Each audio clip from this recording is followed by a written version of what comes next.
Storm of the Blue Cavalry has been a very interesting ride. The main VRs has introduced a lot of interesting mechanics to the game, but the same can be said over the budget decks, as those decks are making waves in the budget deck landscape.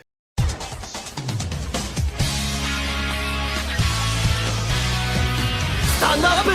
Vanguard! VBT11 Storm of the Blue Cavalry was quite an interesting set, as it falls right between two pillar sets, that being the Luar booster and the next one which carries Gurgwit and Vanquisher. This as a result means that VBT11 has significant less hype around its release, thus lowering the value of some of its cards. But that doesn't mean this set has less to offer for the game. Far from it, as this set brings in some amazing new VR archetypes in the likes of Tavis, Isabel, Big Belly, Victor, and even Shiranui. But what's probably its better assets are the budget decks it creates.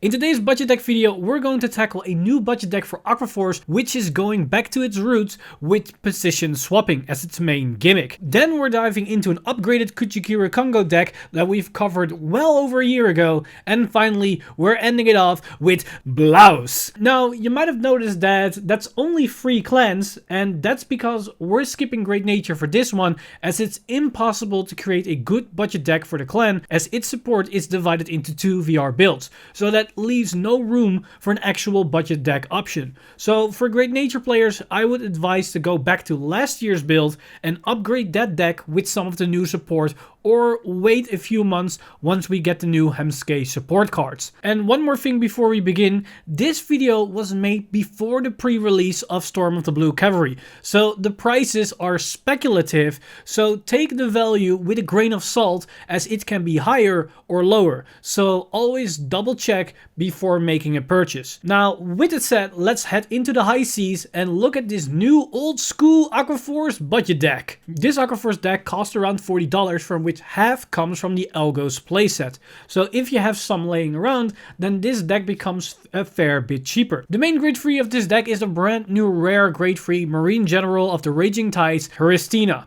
She allows us to restand and move our boosters around. This helps us to reuse a single booster for multiple attacks and have more shots out of a grade 1 with an unboost or unhit skill. Our support grade 3 is Riptide Dragon. This is one of our main beaters, and thanks to the engine within this deck, it's fairly easy to fulfill its 4 or more attack condition. In the grade 2s, we can find Marine General of the Restless Tides, Elgos. He can be used as a Vanguard unit to pressure early game, but he's mainly here as a rearguard attacker to enable extra attacks. Our second grade 2 is Shotgun Assault. This is a great attacker that can become a nice 22k number on an Axel circle, and it can even synergize early game with an Elgos if we want to rush the opponent. Our final grade 2 is another card that allows us to achieve high numbers, as that is Kelpie Rider Byron. This can be a nice 24k beater. This can be great together with Riptide to beat over defensive triggers during the final attacks of the turn. In the grade 1s, we can find Wheel Assault. This is our main combo piece together with Hristina. If we use Hristina, then we can use Wheel Assault twice in a single turn without needing more copies. This can open up more attacks, as well as using the Axel circle more to our advantage. Our second grade 1 is Tyrannite Theo. This is yet another grade 1 that synergizes with Hristina, as it can boost multiple attacks, thus increasing the chance of getting its unhit effect. The other grade 1 fills the same role as we have Battle Siren Viviana. The added bonus of this card is that it gives us soul, which fuels our Elgos as well as Shotgun Assault. The main idea behind this deck is to use Hristina to reuse Wheel Assault, Theo, and Viviana. If we have 2 Hristinas in the front row, we can bounce the grade 1s between the 2, so we have 2 shots every single turn. We could also extend it to the third column, only that will result in the unit being stuck there, as that column doesn't have a Hristina. This deck has a clear attack pattern, as we want to attack first with an Elgos for the first 2 battles, as it gives us access to its restand. Then the third battle, we want to attack with a Shotgun Assault so we can get its power increase, and for the battle afterwards, we want to attack with Byron and Riptide. By sequencing it in this order, we gain full advantage of all our units' abilities. Somewhere in between, we can attack with the Vanguard, which can be anywhere as long as it isn't the first battle if we have an Elgos on the field. The main combo of this deck is to use all these attackers on an Axel circle while it's our first grade 3 turn. To do this, you need an Hristina and a Wheel Assault. You place your Elgos on the axial circle and the other 2 attackers in the left column. The left column is used as a, you could say, waiting room. Then you place the wheel salt behind your Vanguard, which is Hiristina. And on the right column, you have an attacker without a booster. This attack can be anything, but ideally a second Hiristina, so you can put the wheel salt back where it started. Now, you attack with the unit on the axial circle. If it's an Elgos, you attack twice. Then you attack with the Vanguard, boosted by the wheel salt. You swap the Elgos with one of the attackers in the waiting room, then you reset the wheel salt and move it to the open backward circle on the right. Then you attack with the second attacker on the axial circle, followed by the attack of the right column boosted by the wheel salt. Use the wheel salt to swap the axial unit with the final standing unit in the waiting column to have one more attack ready on the axial circle. This combo gives you access to 1 extra attack, but more importantly, it gives you access to 2 extra attacks on the axial circle itself, which can help you overcome defensive triggers or just to pressure your opponent more than usual. And the best part about this is, you can do this again the following turn. Use the Hiristina interaction to your utmost advantage to overcome any opponent. Now that we've seen a new way to play Aqua Force, let's go back to another older strategy, but empower it with some new sneaky units. This Kuchikiri Kongo deck costs around $20, which is fairly cheap for the amount of fun you can get out of this deck. It's a Kuchikiri Kongo deck, so of course the main unit is Shura Stealth Dragon Kuchikiri Kongo.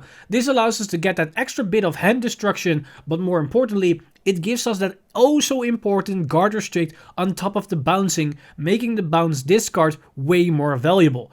As a support grade 3, we have Stealth Dragon Void Master. This unit gives us an extra bit of bounce options for a different cost, as most of our skills require soul, so it can alleviate the stress on that resource. Our final grade 3 and main finisher of the deck is Stealth Rogue of Prescription Mizukaze. Kuchikiri Kongo can block certain grades to be guarded, and Mizukaze allows our opponent to only use a specific grade once a turn. So these 2 skills combined can create a scenario where our opponent can maybe only block 1 attack, which is pretty devastating when timed right. For grade 2s, we play Stealth Beast Tamahagane. This is another way to bounce our opponent's units, and it can be a nice beater to boot. Another grade 2 that helps our bounce discard strategy is Stealth Rogue of Bonds Yura. This is our most cost efficient unit. The only problem is that our opponent can play around this card. That said, this card can be used as a deterrent to call more units to the field, thus sacrificing pressure or tempo. And of course, if our opponent already called 2 units to a column, then we can just slam this unit on that column to set up for more value. Our final grade 2 is Stealth Beast Hametsukiba. This card is a great deterrent for our opponent to not call units. Because we gain value by bouncing their cards, they might withhold themselves from calling unnecessary units. Now, with a powerful beater like Kiba, it's more likely that they will swarm the board and thus giving us options to bounce back. For grade 1s, we have Stealth Beast Ibuda Nuki. This is another way to bounce back cards while potentially forcing more guards from their hand. For the second grade 1, we have the old trusted Stealth Dragon Dread Master. This is another way to bounce cards, but it can also be used to cycle a card if we're missing some pieces. And for the final card of the list, we have Stealth Rogue of Gold Hooks Aogita. This card is here to fuel our very soul blasting units, while at the same time have a solid booster behind our attacks, thus increasing our early pressure. The main tactic of this deck is to bounce back units to build up guard restrict with Kuchikiri Kongo, and during the late game combine that with Mizukaze. So they are forced to take 1 or 2 attacks that combined with the 12 crits can be a deadly outcome. To support this, we run a multitude of bounce units. Voidmaster and Yura use Counterblast and the rest use Soul Blast, so that means our soul is the limited resource. This is the reason why we play Aogita, as it can help us to regain that soul. Because we can't always guarantee value of Aogita, it is advised to use him as soon as possible. On turn 2, you can use a Tamahagane to Soul Blast a card, and then with an Aogita you can send that card back into the soul. You can also use a Dreadmaster to discard a card to get a card into the drop zone early. Or you can guard a bit more aggressively in the early game, which will also give you more targets for Aogita. Our main win condition uses a grade 3 from Soul, so in order to fuel that, we need to rewrite as often as possible in this build. You can opt to write Voidmaster if you aren't going for a kill turn. This still gives us a protect marker as well as an extra grade 3 in the soul. But only do this if you can write into a Kuchikiri Kongo next turn, as its guard restrict is vital to win games. Speaking of that guard restrict, we most likely will only bounce back grade 1s and 2s, so our opponent can still guard with grade 0s. So we want to force them to waste them as soon as possible. In some cases, they might discard them, but if they don't, we can rely on Hametsu Kiba to create big columns that they most likely will guard. And we can also use Iba no Nuki. If we put him behind the Vanguard, it is quite annoying to guard that attack without triggers. So for them to prevent the attack, they most likely use a trigger or two. As a final tip, use Yura as a way to limit pressure. By calling a Yura to a column without any units, you force your opponent to either play into it by calling an entire column, or to sacrifice pressure by not calling a booster. You can also use Yura reactively and call her to the column where there are already 2 units. In order for her to survive, you can just call her to the back row where she is safe from most things. This deck is all about generating value by removing value from your opponent and putting them on a clock, as they will run out of ways to prevent themselves from dying from a Mizukaze turn. With this whole theme of going back to old gimmicks but with a new twist, it's about time we go back in time where we saw the birth of the greatest archetype known to Vanguard. This Blau Kluger deck costs around $38. Now keep in mind, this price can change a lot depending on the actual prices. I set the Cool Hank as well as the Galaxy Blau Kluger at $2.50 a piece and Stern Blau Kluger at $1 a copy. So depending on the actual prices, this can sway dramatically. One of the main grade 3s in this deck is Galaxy Blau Kluger. This is our target to superiorite into with Stern, and it also allows us to enable even more multi-attacks by calling out the Stern from Soul when attacking. The other main grade 3 is Stern Blau Kluger. This card allows us to superiorite into Galaxy, thus allowing us creating powerful multi-attacking grade 3s turn after turn. Our main grade 2 is Blau Kluger himself. He is needed to empower our grade 3s so they gain the additional 10k power on every single attack. It is also a great card to write if we miss one of our Blau cards for a complete combo. Another powerful grade 2 is Cool Hank. He allows us to resend any of our grade 3 beaters, which are 27k on an axial circle, thus giving rise to a lot of power combined with the extra Vanguard swings. The last grade 2, Brute the Beast, is our consistency card. This deck won't use a lot of counterblast, so we can use this card to search out a Galaxy when we're in a scenario where we have a Stern but not a Galaxy. Our main grade 1 is Blau Panzer. This card allows us to search out our pieces, which helps the decks considerably as we rely on Blau Kluger, a Stern, and a Galaxy. Our main supporting grade 1 is Morgan Rot. This card can bounce back our Stern, setting up for our multi-attacking loop turn after turn after turn. Our final grade 1 is Starfighter Silver Fist. This card is here to get more value behind the insane 12 fronts we're playing. We have good grade 3 beaters and free drive checks, so playing fronts allows us to increase those numbers to crazy levels. The whole deck revolves around the grade 3 Blau combo. You want to write Stern Blau Kluger and then call a Galaxy, thus giving you 2 22k attacks. Once you attack with your Vanguard Stern, you superiorite into a Galaxy. The moment you attack with this new Vanguard, you pay the counterblast to call the Stern to the new axial circle, giving you access to a second 22k Vanguard attack and a new 27k rearguard attack. This whole combo costs you only 1 counterblast as you get the 2 discard back with the single drive check and the draw from the Axel 2 marker. Now if you have a Morgan Rot on the field, you can bounce back the Stern and write it next turn, which calls out the Galaxy from the Soul, and you can do this all over again. And you can increase the pressure with a Cool Hank, which can reset our 27 grade 3s, and thanks to Silver Fist, those drive checks can yield a massive power boost to the field. The rest of the deck is just to increase the consistency of the engine, as in order to do this, we need 1 Galaxy, 1 Stern, and 1 Blau Kluger, as he needs to be in the Soul for the 10k power.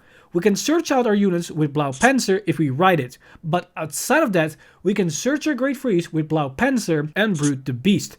Blau Panzer can be useful in a scenario where you have no counterblast, as we can use him to fetch out a Stern from the deck and proceed to do the superiorite normally, only now we don't call out the Stern as we lack the counterblast to do it. The following turn, we can write the Stern from hand to still go back to the start of the combo, and if we now have access to a counterblast, then we can complete the combo as per usual. The Blaus are back to rumble, and surprisingly, they are actually really powerful.